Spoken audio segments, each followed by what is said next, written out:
Boa tarde a todos.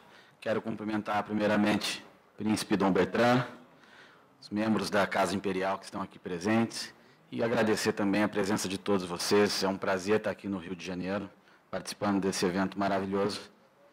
Eu só estou um pouco triste agora, porque eu queria ficar ouvindo o professor. De verdade. Estraguei a tarde. Mas tudo bem. Né? Parabéns pela brilhante exposição, elevadíssimo grau. E acho que todo mundo que ouviu vai sair diferente daqui. Muito bom. Assim como a palestra do Sepúlveda que eu peguei hoje de manhã. Fantástico.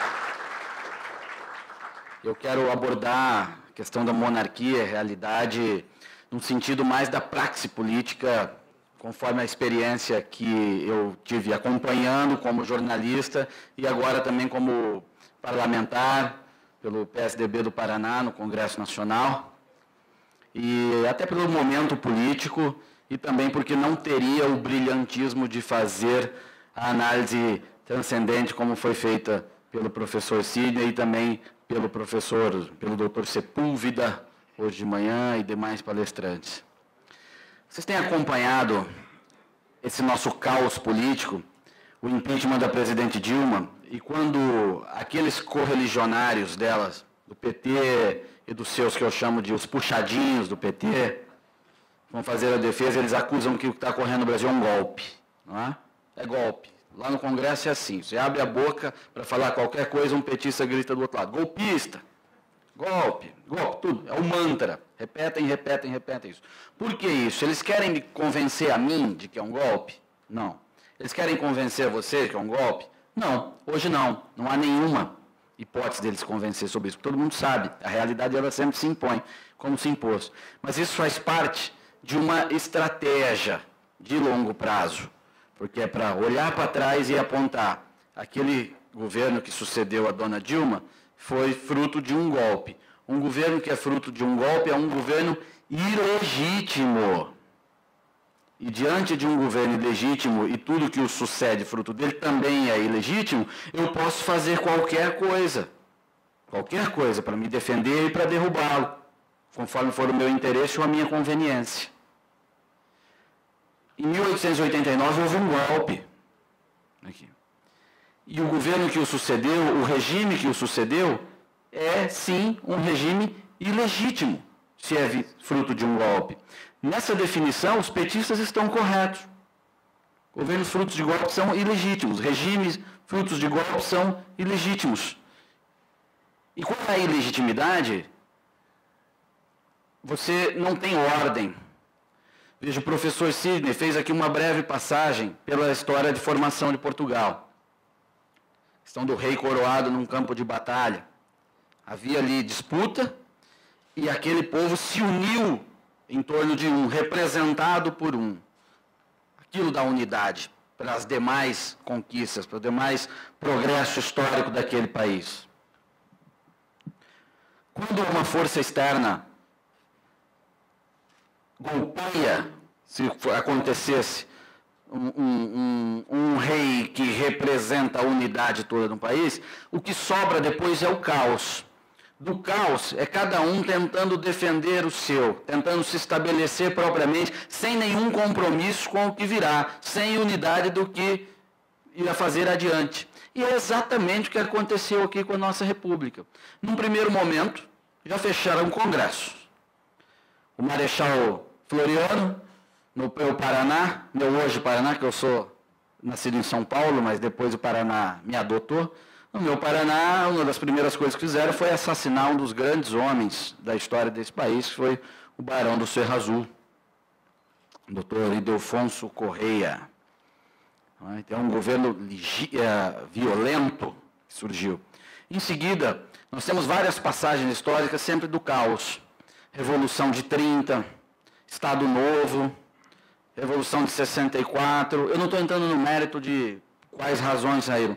Depois a República Sindical do PT, agora o impeachment da dona Dilma e os petistas nos acusando de golpistas por ter defenestrado de lá. Estou querendo dizer que o que é fruto de um golpe é sempre a instabilidade. O Brasil está há 100 anos na instabilidade. Quando a gente olha um espaço temporal de 10, de 20, de 30, para nós que estamos vivendo é muita coisa, porque é a nossa existência. Mas a nossa existência é menos do que o reflexo de um piscar de olhos para a história. Nós temos que olhar com um olhar distante. E olhando distante, de 1889 para cá, nós estamos procurando a estabilidade e não a encontramos até hoje, devido à ilegitimidade do regime que foi instaurado aqui. Esse é o ponto. Então, as outras questões políticas são questões menores do dia a dia. Eu procuro sempre fazer análise histórica. E por que isso? A monarquia é simplesmente superior do que a república? Talvez, provavelmente, mas não necessariamente, na minha visão. Porque há um respeito a um processo histórico. Sempre me apego a isso. Por exemplo, o processo de formação americana. Eles são uma república. Tiveram que ser assim para existir como tal. Não é? O Brasil não.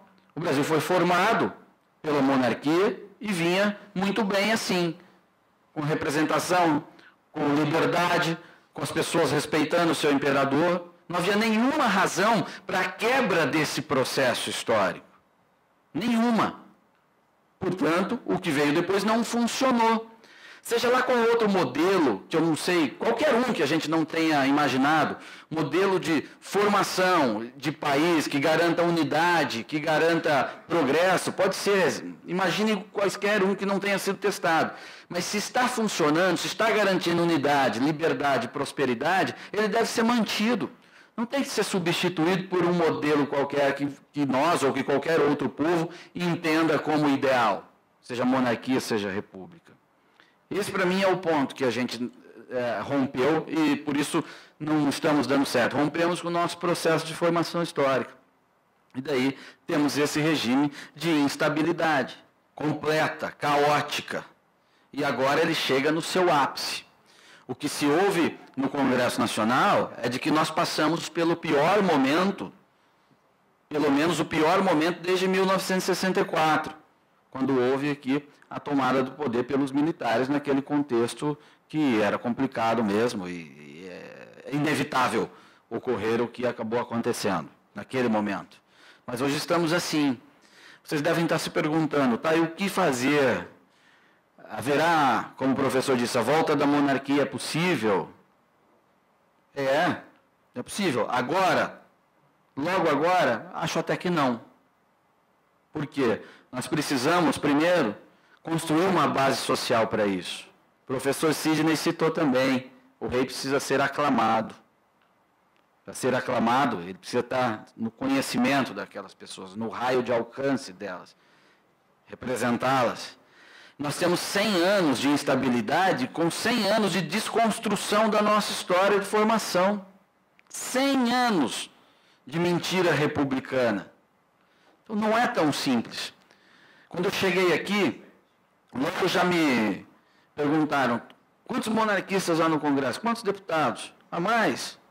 Ah, existem mais. Agora, eles estão unidos? Não. Isso está no raio de ação política? Não. Quantos poderiam ter? Muito mais.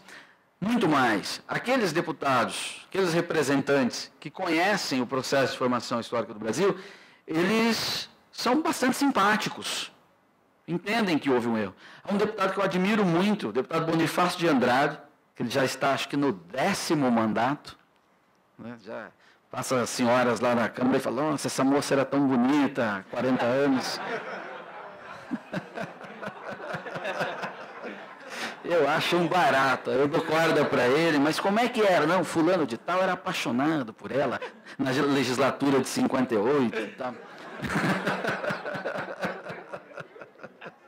E a gente conversa muito a respeito da história do Brasil. Ele é, inclusive, da linhagem do José Bonifácio, acho que é sobrinho. Neto, não sei como é que é. Bisneto, né? Bisneto. Isso.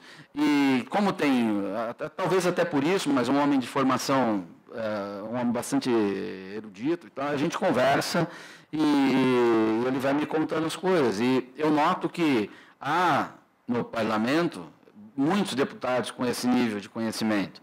Mas a atmosfera republicana, do caos político, nós temos que fazer com que essa questão ela não entre no raio de discussão. Não entre no raio. A solução enxergada pelo Congresso Nacional não está nesse tipo de mudança. Até porque Brasília é uma ilha, é um lugar que não deveria existir. É um lugar de extremo mau gosto arquitetônico e também de uma tolice estratégica abissal. Para resolver os problemas do país, nós construímos uma capital para abrigar a burocracia. Sensacional. Sensacional.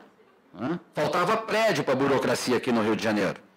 Então a gente vai contratar o Oscar Niemeyer, o Lúcio Costa, vamos fazer uma capital lá no Centro-Oeste, que isso vai resolver, vai desenvolver demais. Aí, só um parênteses, é porque eu fico muito indignado mesmo com essa história. Aí os caras desenham a cidade inspirada, né, no modernismo. Então, o que inspira, um dos símbolos do modernismo ali, daquele movimento todo, é aquele encantamento com o carro, a máquina. Então, eles fizeram uma cidade, disseram que fizeram uma cidade para o carro, mas não tem estacionamento. Aí o Oscar Niemeyer era um comunista, um homem que se dizia, né, muito preocupado com o povo, construiu uma, e o Lúcio Costa também, fizeram uma cidade que não tem calçada para o povo andar. E também no seu plano original não há um sistema de transporte coletivo, que eles gostam tanto dessa palavra, desenhado de forma eficaz. Então fizeram uma cidade para ninguém. Os dois teriam que ser presos no lugar comum por ter projetado aquilo. Mas no Brasil, republicanos foram condecorados. Mas voltando ao sistema, com esse isolamento, que é uma capital construída no interior, artificial, veja, não tem processo histórico para a formação da capital. Meu raciocínio é sempre respeitando o processo histórico. Ele não tem, saiu de uma canetada sem nenhuma razão. Então leva-se para lá, isola-se o sistema político do resto do país. E o resto do país fica isolado do sistema político. Você tem uma desconexão completa daí. E eu falo isso para enumerar, para colocar aí como uma das duas grandes dificuldades que nós temos em retomar o caminho que nos foi desviado. Né? Retomar a primeira conscientização cultural, a retomada cultural do país, das pessoas, o esclarecimento do que foi, porque no período republicano inteiro houve, via o sistema educacional, com interferência estatal, uma tentativa não, uma política deliberada de deslegitimação da nossa história monárquica, do nosso período imperial, completa. Você vê, desconsidera-se situações de época e se apegam em detalhes para desconstruir aqueles personagens. O imperador Dom Pedro era mulherengo, notem isso, é o que se mais ouve, não se fala de todas as conquistas, o nível intelectual, as lutas. Vendem para gente que não houve nem luta por independência, que nunca foi nada. Eu, no meu colégio, meu professor falava, a independência do Brasil foi comprada. Sabe? São 100 anos, mentindo, formando gerações e gerações, para ter vergonha da própria história. Tudo isso. E são essas pessoas que recebem essa formação que depois atingem. Claro, a vida anda, eles atingem os postos-chave, seja na universidade e dão sequência a esse processo, seja na política e dão sequência a esse processo, seja na imprensa, como eu também até ontem fazia, e dando sequência a esse processo. Então é muito difícil. Esse é um trabalho que tem que ser feito. A partir desse trabalho, ele razoavelmente bem sucedido, porque razoavelmente bem sucedido ele vai ter um efeito muito maior do que um trabalho de destruição bem sucedido, porque ele é a verdade, como o professor Sidney citou mais uma vez. Ele tem a verdade, e a verdade ela tem uma facilidade para se estabelecer, porque ela é natural, né? A mentira é artificial. Então, razoavelmente bem sucedido, nós teremos avanços significativos nisso. E aí sim conseguiremos uma contaminação do processo político, processo intelectual, e criamos uma atmosfera onde a solução do resgate da nossa história passa a ser realmente factível, verdadeira. possível, que não gere desconforto em ninguém. Quem assiste uma palestra, por exemplo, se cada brasileiro pudesse assistir a palestra do Dr. Sepúlveda hoje de manhã, ele sairia monarquista. A monarquia estava reinstaurada amanhã. Amanhã. Por quê? Não há dúvida. Agora, isso é possível? Como é que faz? Não é. Nós temos que atingir muita gente. Então, o processo ele é muito lento, mas tem que ser identificado que é assim que tem que ser feito. Assim eu entendo. Na prática, voltando um pouco à nossa situação de realidade política, alguém me procurou e ofereceu, me fugiu o nome, a emenda constitucional para mudar o sistema. Enfim, me perguntam muito sobre isso. Eu estou aqui tentando fazer uma explicação muito razoável sobre como eu raciocínio e entendo que as coisas devem respeitar um processo histórico. Portanto, acho que esse não é o caminho. Não é. Por mais que a gente faça incursões pontuais entre os deputados e identifique aqueles que já têm simpatia, desperte o outro, mas é uma coisa do Congresso, de cima para baixo. Nós temos tantas leis e tantas atividades legislativas que a gente questiona, que não nos representam. Você vê no Facebook, plaquinha toda hora, não me representa, porque é de cima para baixo, não sente a representação. Então, eu acho que o caminho tem que ser inverso. Não é com todo respeito a quem faz, de verdade, mas eu entendo que, por esse princípio de aclamação e de legitimidade, tem que haver um movimento cultural que sustente toda essa discussão. É possível que, em breve, exista uma discussão no Congresso, porque é bastante, não se fala em monarquia, mas se fala em reforma política profunda. E se fala também em adoção de parlamentarismo. Né? E aí é um problema.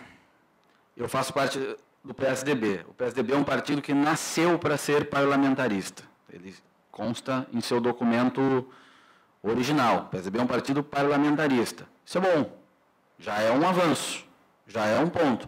Agora, um parlamentarismo presidencialista seria o caos absoluto. Nós teríamos saudades do dia que nós estamos vivendo hoje. Por quê? Atenta contra o princípio da estabilidade. Se nós tivéssemos...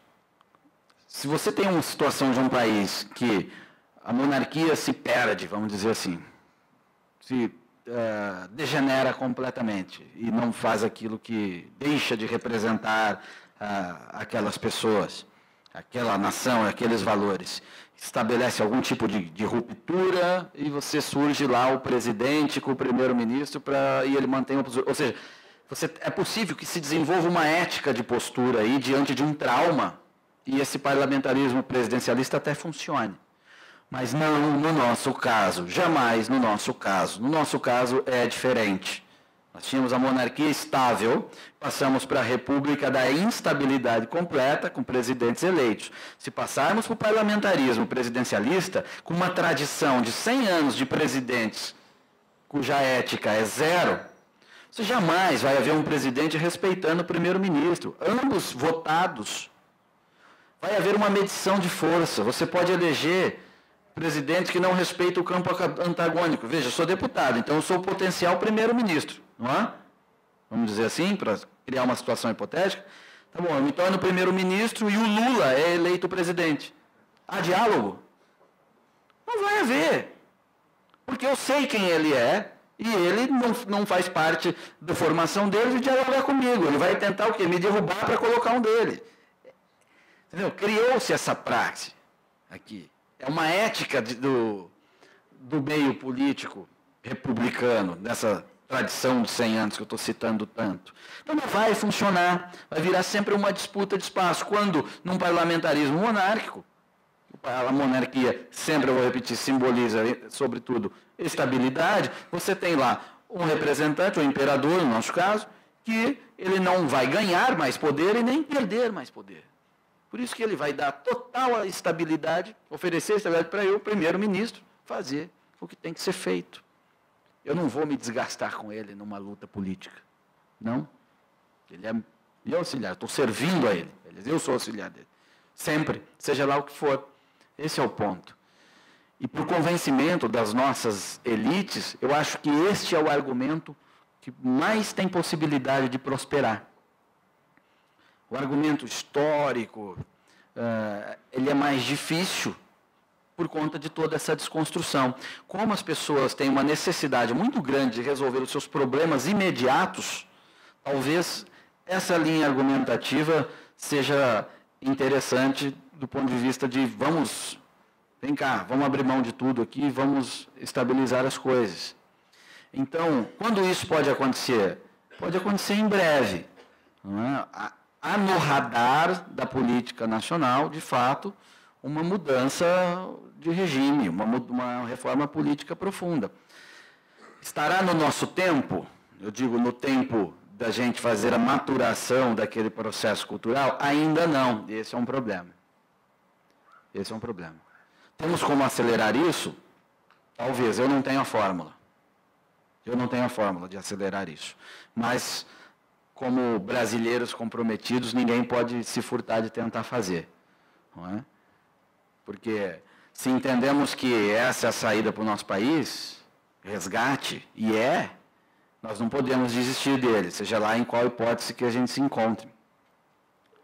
Porque, do outro lado, é uma janela de oportunidade que nós temos, e janelas de oportunidades não ficam abertas o tempo inteiro. Por mais que ainda não estejamos em condições ideais, não podemos deixar de tentar entrar por essa janela e fazer o que tem que ser feito. Apesar de toda a dificuldade, eu repito. Por que isso? Por que a importância disso? Porque a outra força, aquela força que, além do problema republicano, nós temos uma força que surgiu depois, que é a esquerda revolucionária mesmo, que está aí no PT e em demais partidos travestidos de forças democráticas. Eles saíram do poder agora, mas o Estado é só parte do poder deles. Eles não perderam o poder, eles estão absolutamente organizados e estão, sim, bastante determinados, continuam e com condições de destruir o Brasil de vez. Porque a República, naquele momento do golpe de 1889, era uma utopia daquele momento. Depois surgiram outras. A utopia socialista, que chega aqui depois daquilo, ela persiste. E eles não vão desistir assim. Então, nós temos aqui dois, vamos dizer, inimigos históricos na nossa estrutura temporal. Né? O movimento republicano e depois o movimento comunista. Que esse é o inimigo também que hoje ele alia-se a todos os problemas gerados pela instabilidade republicana, aproveita da situação e se fortalece cada vez. E nós conseguimos uma vitória sobre eles agora, mas é pontual. Veja o que é o PT. O PT se financia de duas maneiras, com a estrutura sindical e com a corrupção. Eles não têm nenhum problema em roubar. Devem estar em crise de abstinência, que já estão há um mês sem uma estatal para roubar. Né? Então, essa boca eles perderam, uma parte, porque estão aparelhados ainda uma série de coisas. Mas a estrutura sindical está intacta. As estruturas estudantis controladas por eles estão intactas. Então, eles não perderam os meios de ação. E veja, e essas estruturas são tão poderosas e tão eficazes que foram elas que proporcionaram ao PT chegar no poder, no governo. Então, o fato deles ter perdido o governo, eles perderam só um detalhe. Eles já vinham esculhambando o país, para usar um termo bem popular, antes de estar no governo. Tanto que chegaram lá por conta disso também. Né? E eles estão absolutamente montados sobre isso. Então, são problemas da política real, imediatos, que têm que ser enfrentados. Eu, no meu papel como parlamentar, começo a enfrentar. Terça-feira ou quarta-feira, devo conseguir protocolar o meu projeto que estabelece o fim do imposto sindical. É tirar o dinheiro da pelegada. Entendeu? Por que isso é importante? Porque os sindicatos não podem existir? Não, podem, desde que legítimos. Se eles são legítimos, os seus representados não terão nenhum problema em fazer uma contribuição voluntária a eles. Hoje não. Hoje, um dia do trabalho do trabalhador, goste ele ou não do sindicato, concorde ele ou não com o sindicato, vai para o sindicato. 20% desse dinheiro vai para a CUT. Então, é uma forma de financiamento artificial para uma máquina que faz mobilizações artificiais e aí impedem que sejam feitas reformas de demandas reais. É muito difícil. O país fica refém das corporações organizadas e financiadas artificialmente, não verdadeiras. Nós vimos um exemplo disso na última terça-feira.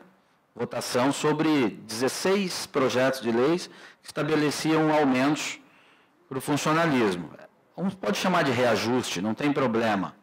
Não tem problema com isso. Eu respeito todas as carreiras, isso que não está em ponto. O ponto é que o Brasil está quebrado e o Congresso ficou com medo da reação das corporações e votou sim para todos os projetos. Dos 513, apenas eu e mais um deputado nos posicionamos contra.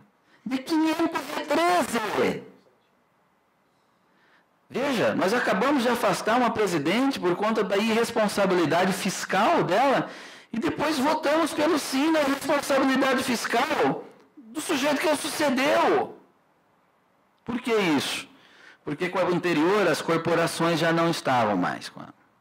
No novo, ele temendo as corporações, o Congresso temendo as corporações, por instinto de sobrevivência, vota sim. O que são essas corporações? Os funcionários unidos? Não, eu estou falando de estruturas sindicais mesmo, porque é quem vai se reunir depois para queimar o parlamentar lá na base. É quem tem meios para fazer isso. E aí o que eu chamo de instinto de sobrevivência é o sujeito, poxa, eu não vou me eleger mais, então eu não vou comprar essa briga. Então não faz. Vocês já imaginaram uma matéria que um parlamento de 503, ou seja, que garante uma pluralidade que inclusive está absurdamente expressa no número de partidos que nós temos, ninguém discordar? Claro que não é uma situação normal. Para mim, emblemático. Situação absolutamente anormal. Todo mundo... Aí você conversava com os deputados, e eles falavam, eu queria ter a coragem que você está tendo. Não está correto, mas não dá. Entendeu? Porque todas essas estruturas artificiais geram isso aí, um comportamento artificial, inclusive do parlamento. Porque o natural seria dizer não. Pelo menos com aqueles que eu tenho contato. Não conheço todo mundo ainda, mas posso falar da esfera que eu circulo. Então, quebrar esse esquema já faz o Brasil começar a querer voltar ao normal. Já há uma expressão nas ruas, todo mundo, o Dr. Sepúlveda citou muito bem, há um espírito de época, né, que se desenvolve, mas há essas questões pontuais que têm que ser enfrentadas por quem está na política real e não tem o respaldo para fazer esse enfrentamento. Olha a dificuldade de fazer, que inclusive dificuldade em defender, por exemplo, até a causa monárquica mesmo. O homem, por mais que ele acredite, ele vai pensar, tá, mas qual respaldo eu tenho? E isso é uma coisa que a gente tem que dar. Tem que demonstrar sempre para aqueles que estão na linha de frente que eles não estão só. Nesse caso dos impostos, um exemplo muito claro. Só eu e o Nelson Marquesan votamos contra. A população estava contra, porque a população não quer mais aumento de despesas e o país está quebrado mesmo, não tem o que fazer, não é? Mas os funcionários ficaram bravos comigo e com o Nelson Marquesan. Meu Facebook foi invadido por funcionários. É legítimo, é o interesse deles, tudo bem, façam lá. Mas nós capitalizamos isso de alguma maneira? Não. A imprensa não deu uma linha, nenhum veículo. A atitude correta que eu e mais um deputado tivemos. Responsável, atitude responsável. Nenhuma. Se eu não tivesse plena convicção do que eu estou fazendo, eu me perguntaria, idiota, fica comprando briga sozinho aí, quem vai se dar mal é só você. Que esse é um comportamento que acontece muito. E aí, na próxima, o cara já aderiu ao sistema. E aí, o Brasil, o resgate do império, qualquer coisa fica lá em segundo plano. Ele vai perdendo. Coisa que o lado de lá não dá, não faz. O lado de lá, com essas estruturas que eu citei, sempre dão respaldo para que eles briguem por aquelas pautas. Sempre. Aquelas estruturas funcionam como molas propulsoras na hora de lançar o sujeito e como rede de contenção na hora que eles despencam lá do trapézio. Por isso que eles não desistem, se sentem seguros. Eles têm cara de pau para vir aqui, pegar um microfone, mentir. Vai lá no Jornal Nacional, no Ping Pong, no Jornal da Globo e mentem na cara dura para todo mundo. Por quê? Há uma estrutura para lá. Por isso que minha atuação tem sido para quebrar essas estruturas. Eu acho que fazendo isso, pode ser que seja o meu sacrifício. A CUT vai colocar a minha foto em cada poste do país. Não estou nem aí. Aliás, da CUT o que me preocupa é o elogio, não é a crítica. Né?